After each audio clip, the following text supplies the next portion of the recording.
Hey there, Aaron here with Gro Lawn Uglyweeds.com. Today is about April 10th and a little cold today, a little rainy, and I'm going to take you on my service calls for the day. And we start off in North Richland Hills, and this is a customer, that kind of new customer this spring, and they're having some trouble growing grass in the backyard, as you can see from this picture.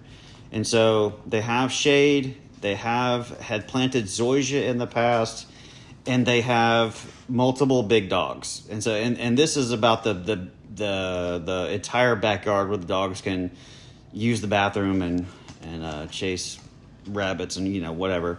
And so with a little bit of shade and then this small of an area, you're just not going to be able to grow grass. The dogs are going to wear it out. This is a very small area, and I think there's at least 2 dogs, maybe 3. But even if it was just one, you're going to have a hard time growing grass in these areas. So that's what I advise a customer to do something like what's on our Shade Fix video. I'll put the Shade Fix video in the description below, and you can watch that. And I'll also put some pictures up here of some things you can do as dog runs and to fix shade. But as you can see in these pictures, there's some algae growing, which is an indicator of a lot of moisture, poor airflow, low sunlight. It's just not going to be a good area to try to grow grass. So good thing I got to this customer before they planted grass, because they would have had trouble with it and it would have died off eventually. And then I end with the picture of their front yard. It looking really good. So there we go. And actually they do have a little spot on the left side of their sidewalk, which I think they had a tree at one time, and they took out the tree, and it looks like they had some fairy ring that's causing them to have some hydrophobic soil. So last year when it got hot, this area got drought stressed. So that's what that is. So the cure for that, or the fix for that, is just to put down a wetting agent to break up the hydrophobic soil from the fairy ring. And on to the next stop. This is in Haslett. This is not a customer. They wanted me to take a look to make sure that they could, if they would be a candidate for our lawn care program. And so I talked to the customer, and he's got some St. Augustine planted on the left side of the house and the right side. And I told him, I said, eventually you're going to have to grow St. Augustine here, because you got these 2 trees in the front. I'm not sure why builders do that. These trees are going to grow together, and there's not going to be a lick of sunlight that hits the ground. So this would be bare dirt eventually, one day in the next 10 to 15 years.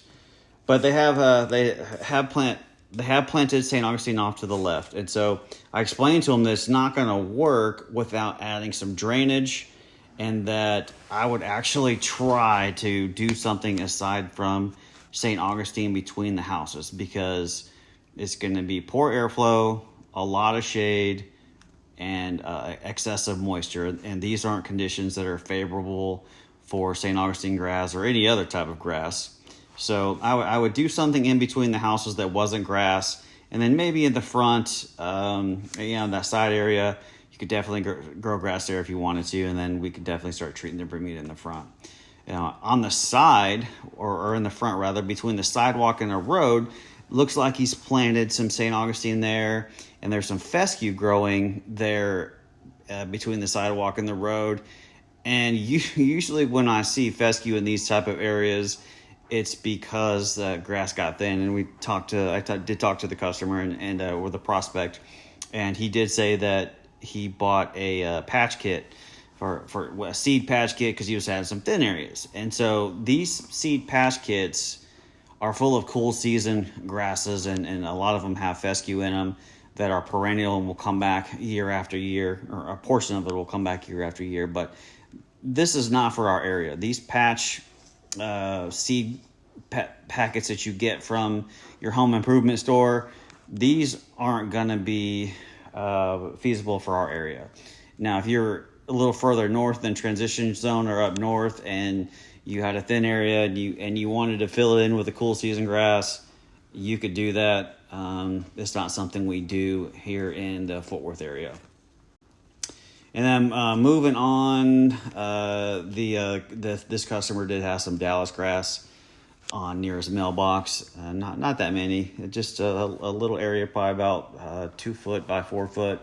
That area would need to be dug up or hit with Roundup. If you do hit it with Roundup, it's gonna kill off a lot of the grass in between also, and it's just gonna have to recover.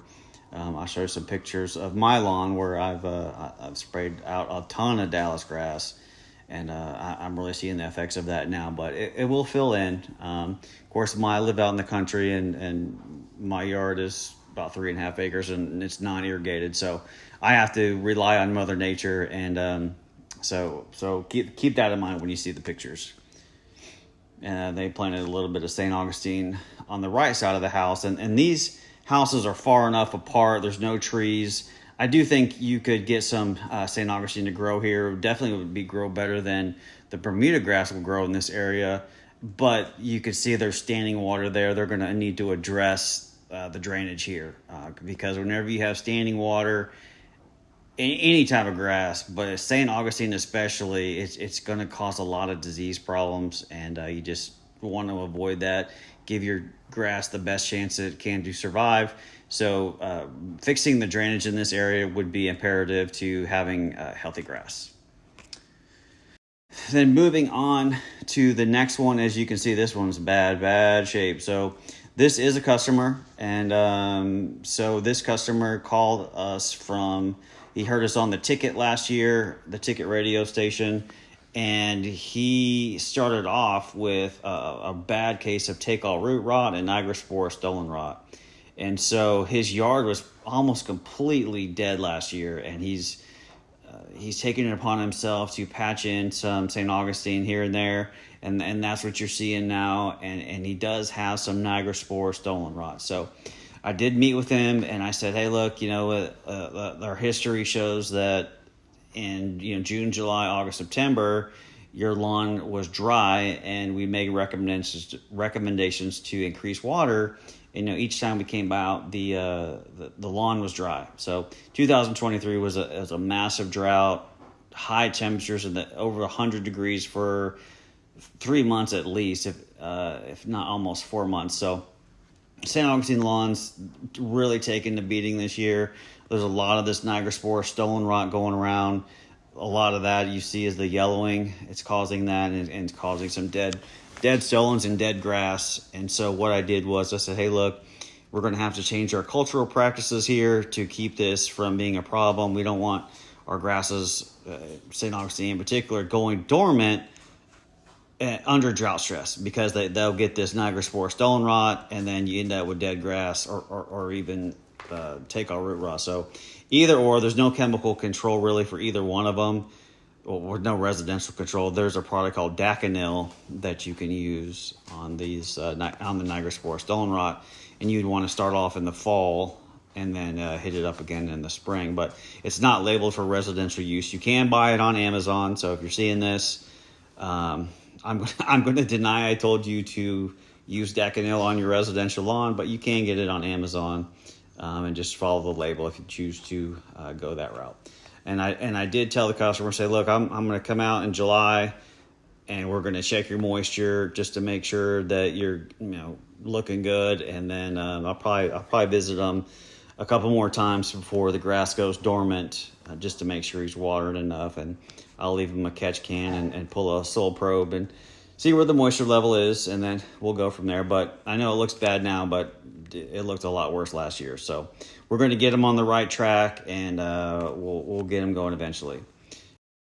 This next one is this is in Burleson, and we started our company in Burleson.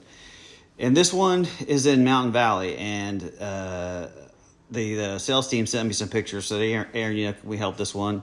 I'm not sure. I'm not sure we can. It's kind of borderline. I said, I'll just set up a service call, and I'll go by and take a look. So I went by and took a look today, and in this in between the sidewalk and the road, there's a lot of blue stem and Dallas grass, and it's probably 80 to 90% that. And so there's nothing we can do to help them on this area. So if it was just this area, you could hire us, and you're still going to have to renovate this area, but that wouldn't be the end of the world. But as you look at the front yard here, again, it's a lot of Dallas grass under there and blue stem, and a lawn care program from either Gro Lawn or whoever is not going to solve this problem. And so at Gro Lawn, we do our best to not take on these lawns and instruct the customer what they need to do to get their lawn to where it can be treated by a professional lawn care company, and whether it's us or anybody else. So and here's just a couple more pictures of this lawn. On the left side of the lawn, it's got a lot of shade, but you can see some St. Augustine growing in there. And then the neighbor to the left. I didn't get any pictures of that one, but there's some St. Augustine growing here. Doesn't look too bad. It does look like it's going to need more water in the summer, just like all the other St. Augustine lawns. The next one was another house in Mountain Valley. So this is a customer that we've had in the past, and they're on hold for some reason now, but they'll go over it. They had some concerns about the backyard not growing well, and this is a similar situation to the one in North Richland Hills, is that they have a dog, and they have, you can see the shade between the fence and the house on both sides, and they have pet traffic, and the backyard's very small, as you can see. There's not a lot of area for the dog to run and do its thing. So whenever you have shade and zoysia grass or Bermuda, St. Augustine, whatever, doesn't matter, there's just not going to be able to grow grass in there. And then you have shade on top of that, it's going to be impossible. So the fix for that is going to be creating some sort of dog run that doesn't involve grass, because you're just not going to get grass to grow there, unfortunately. But there are some remedies for that. Again, look at our shade fix video here, linked in the description. I'll put a couple pictures here of some things you might do. One of them would be artificial turf. That would work fine. Pictures of their front yard here, but the last one is the backyard. You can see it's just such a small area, and it's just getting worn down by the dogs. So not much you can do back there. Even Yoda couldn't fix that yard, or the backyard rather. And so this next one, I kind of put some text in this one, but this is one that the sales team actually sent me to my phone, and so it's like, Aaron, can we help this one? And we can. And this first picture is an example of heat transfer. So our program is not going to solve heat transfer, but what we can do is advise the customer to water more in this area, and then this heat transfer problem will go away. So if they don't do anything, this area is going to die off. It's going to get nigrospora stolon rot, take all root rot, and then it's going to die off and probably fill in with Bermuda. So if you're ever going down the street and you see a yard where it's Bermuda near the street, and then up probably 10 to 15 feet into the lawn, you see more St. Augustine. That's because of heat transfer. The yard gets hot and it gets drought stressed, and the customer or whoever lives there doesn't water it enough, and it dies and it fills in with Bermuda. And here's another example with a heat transfer / drought stress. This is just an area near the driveway where the irrigation is not covering well, and they're getting some heat transfer from the sidewalk, and it's drying out from the sidewalk or driveway in towards the middle of the yard. The next picture is a part of the same lawn, and I just wanted the customer to know that, hey, these areas are thin because of shade, and then once these weeds die off, it's gonna be mud or just bare ground, because it's just too shaded for St. Augustine. So just wanted them to give them a heads up. Again, they could put ground cover around here, Asian jasmine, English ivy, something like that. Of course, rock or gravel, crushed granite, pavers, all that kind of stuff will work well in this area too, to combat the shade. But if they go back to one, expecting the St. Augustine to fill in this area, it's not going to.